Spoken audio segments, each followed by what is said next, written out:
اعوذ باللہ من الشیطان الرجیم بسم اللہ الرحمن الرحیم معزز ناظرین و سامعین، السلام علیکم۔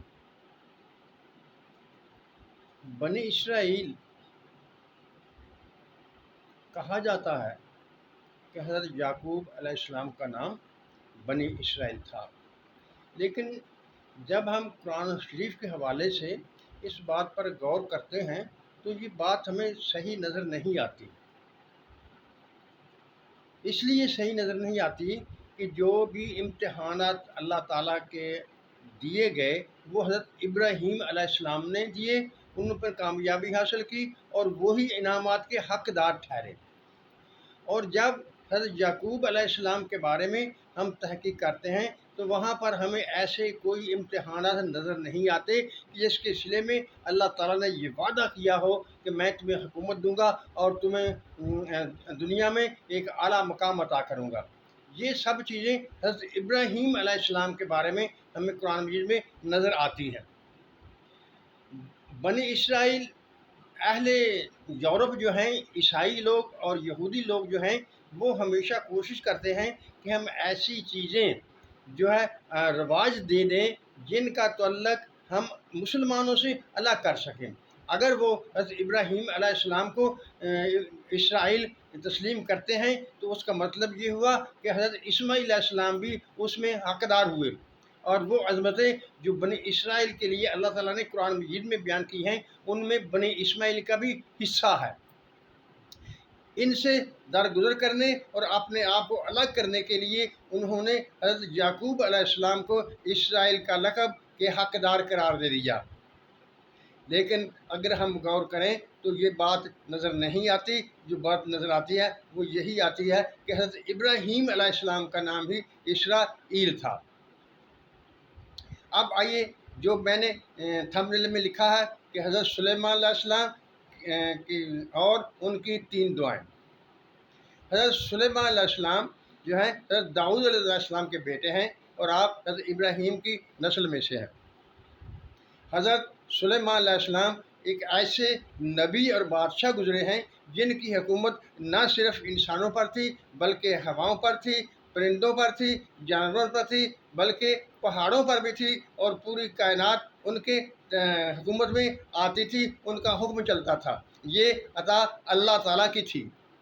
یعنی آپ یہ سمجھ لیے جو کچھ بھی کسی انسان کو اس دنیا میں حاصل ہوتا ہے وہ اللہ تعالیٰ ہی کی طرف سے حاصل ہوتا ہے، اور اگر یہ کہے کوئی اللہ تعالیٰ کے بغیر تو وہ نہیں ہو سکتا۔ انشاءاللہ ایک میں آئندہ ویڈیو بنانے والا ہوں جس میں یہ ثابت کر دوں گا کہ اللہ تعالیٰ کے سوا اور کوئی اس میں شامل ہو ہی نہیں سکتا۔ یعنی کائنات کی تخلیق اور اس کا حقدار اور کائنات کی حکومت کا حقدار صرف اور صرف اللہ تعالیٰ ہی ہے، اور یہ پوری کائنات اللہ تعالیٰ کی صفات کا پرتو ہے۔ آئیے موضوع کی طرف۔ حضرت سلیمان علیہ السلام ایک جلیل القدر پیغمبر اور فرما روا تھے۔ ان کا سکہ چلتا تھا، جنات پر، انسانوں پر، ہواؤں پر، ہر جگہ ان کی حکومت جاری تھی۔ یہ جو کہا جاتا ہے کہ حضرت سلیمان علیہ السلام کی حکومت ایک انگوٹھی کی وجہ سے، جب وہ انگوٹھی ان سے گم ہو گئی تو ان کی بادشاہ چلی گئی، اور جب وہ انگوٹھی واپس مل گئی تو ان کی حکومت واپس مل گئی۔ یہ سب فرضی قصے ہیں اور ان میں کوئی اصلیت نہیں ہے، کیونکہ اللہ تعالیٰ کی جو عادت ہے، اللہ تعالیٰ کے جو اصول ہیں وہ ایسی باتوں کو ماننے کی اجازت نہیں دیتے۔ اللہ تعالیٰ اصولوں کے تحت کام کرتا ہے، جیسے کہ اللہ تعالیٰ نے قرآن شریف میں ارشاد فرمایا ہوا ہے، لا تبدیل لکلمات اللہ ہے، لا تحویل لکلمات اللہ ہے۔ اللہ تعالیٰ کی باتیں نہ تو بدلتی ہیں نہ کوئی ان میں تبدیلی آتی ہے۔ وہ اصولوں کا پختہ ہے، کیوں نہ پختہ ہو، وہ اس کائنات کا خالق ہے، اس کائنات کو بنانے والا وہی ہے، اور اس کائنات کے اصول و ضوابط کو قائم کرنے والا وہی ہے۔ اگر وہ اپنے بنائے ہوئے قانونوں کے مطابق نہیں چلے گا تو اور کون چلے گا؟ اس لیے ایسی باتیں جو ہیں وہ سننے کے لائق نہیں ہے، اور ان کو ماننا تو کسی طرح بھی جائز نہیں ہے۔ بہرکیف حضرت اسماعیل علیہ السلام ایک رولمر پیغمبر اور ایک بادشاہ تھے، ایک صاحب عظمت بادشاہ تھے۔ میں نے ان کی صرف 3 دعاؤں کے بارے میں بات کرنی ہے، کیونکہ بہت سے قصے ان کے بارے میں مشہور ہیں، جس میں سبا کا قصہ بھی ہے، جیسے جو اس کے تخت کا قصہ بھی ہے، لیکن میں نے آج صرف ان کی 3 دعاؤں کے بارے میں بات کرنی ہے۔ حضرت سلیمان علیہ السلام نے پہلی بات تو یہ اللہ تعالیٰ سے دعا کی، اے اللہ تعالیٰ مجھے اس بات کی توفیق دے کہ جو تیری منشا ہو، جو تیری مرضی ہو، اس کے مطابق میں فیصلے کر سکوں۔ اور دوسری دعا جو حضرت سلیمان علیہ السلام نے اللہ تعالیٰ سے مانگی تھی، وہ یہ دعا تھی کہ اللہ تعالیٰ تو مجھے اس قابل بنا دے کہ میں تیری اطاعت کر سکوں اور ان پر عمل پیرا ہو سکوں۔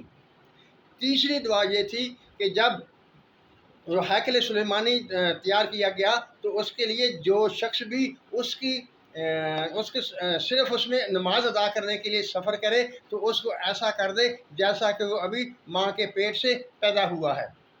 حضور اکرم صلی اللہ علیہ وسلم نے ارشاد فرمایا ہے کہ اللہ تعالیٰ نے ان کی پہلی 2 دعاؤں کو قبول کر لیا، اور مجھے امید ہے کہ اللہ تعالیٰ تیسری دعا کو ہمارے لیے رکھے گا، یعنی جب ہم میں سے کوئی مسلمان خانہ کعبہ بیت اللہ کی زیارت کے لیے گھر سے چلے گا، وہاں نمازیں ادا کرنے کے لیے چلے گا، تو اللہ تعالیٰ اس کو ایسا کر دے گا جیسا کہ وہ ابھی ماں کے پیٹ سے پیدا ہوا ہے۔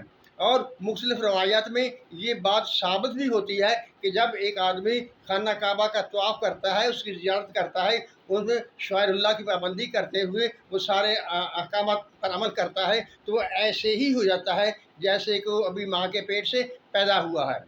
معزز ناظرین سامعین، دیکھیے بنی اسرائیل یعنی اسرائیل کی اولاد، اسرائیل عام طور پر جیسے یعقوب علیہ السلام کو کہتے ہیں، لیکن یہ بات غلط ہے۔ حضرت ابراہیم علیہ السلام جو ہیں وہ ہی بنی اسرائیل کے نام سے کے حقدار ہیں، اور اللہ تعالیٰ نے ان کو ہی اسرائیل کا لقب عطا فرمایا تھا۔